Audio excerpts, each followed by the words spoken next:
In this video, we share a module from our course promoting social and emotional learning through language, literacy, and play. Social and emotional learning is more important now than ever. Check out our module to find out why. Welcome to Module 2. In this module, we will provide you with an introduction to social and emotional learning, including a brief history and some of the many benefits of SEL. We want to start by sharing a very important statistic with you related to social and emotional learning. Emotional intelligence, more than any other factor, more than IQ or expertise, accounts for 85 to 90% of success at work. IQ is a threshold competence. You need it, but it doesn't make you a star. Emotional intelligence can. This statistic really resonated with us, and we hope that it sets the stage for our discussion on what SEL is and some of its many benefits. Before we get too much further, let's review what social and emotional learning is. We love this definition from the Collaborative for Academic, Social, and Emotional Learning, or CASEL. Social and Emotional Learning, SEL, is an integral part of education and human development. SEL is the process through which all young people and adults acquire and apply the knowledge, skills, and attitudes to develop healthy identities, manage emotions and achieve personal and collective goals, feel and show empathy for others, establish and maintain supportive relationships, and make responsible and caring decisions. Now let's go over a brief history of social and emotional learning. Social and emotional learning came onto the scene all the way back in ancient Greece. However, we are going to fast forward to the last 60 years and share with you some of the evolution of SEL more recently. A lot of the research on SEL has been done at Yale University, so much so that it is considered an SEL research hub. James Comer is one researcher that has made a significant impact in the area of SEL. A great deal of his research looked at the effects of SEL programming in schools.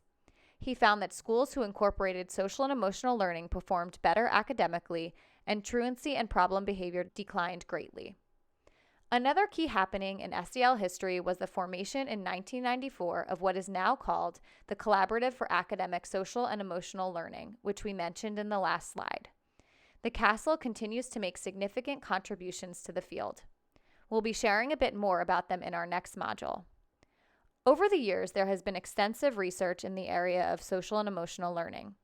Thanks to this extensive research, we are able to recognize all of the many benefits of SEL. On this slide, we are sharing just a few of the countless benefits of social and emotional learning. They include increased confidence and self-esteem, positive social behavior, positive relationships, better mental health outcomes, an increased ability to manage stress and depression, increased academic performance, increased engagement in school, improved classroom behavior, better attitudes about school, increased college readiness, and increased career success.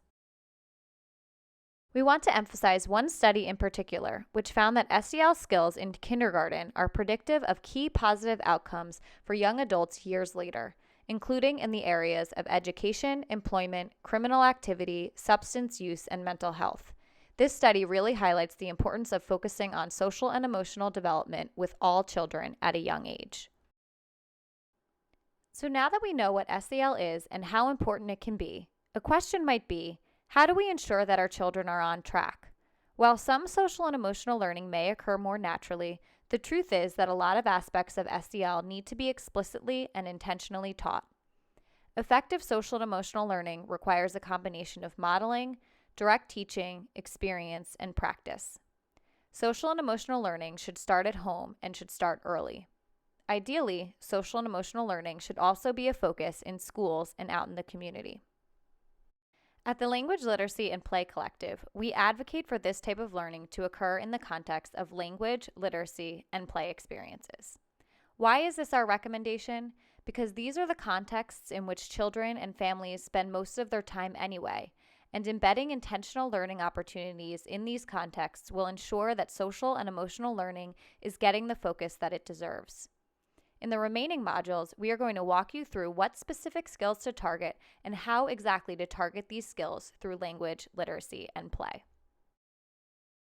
Thank you so much for listening to our introduction to social and emotional learning. We hope you are excited to learn more. Check out the link to our course page below. Not ready to commit to the course yet? Sign up for our free SEL book list and email mini course. We can't wait to share more about this important topic.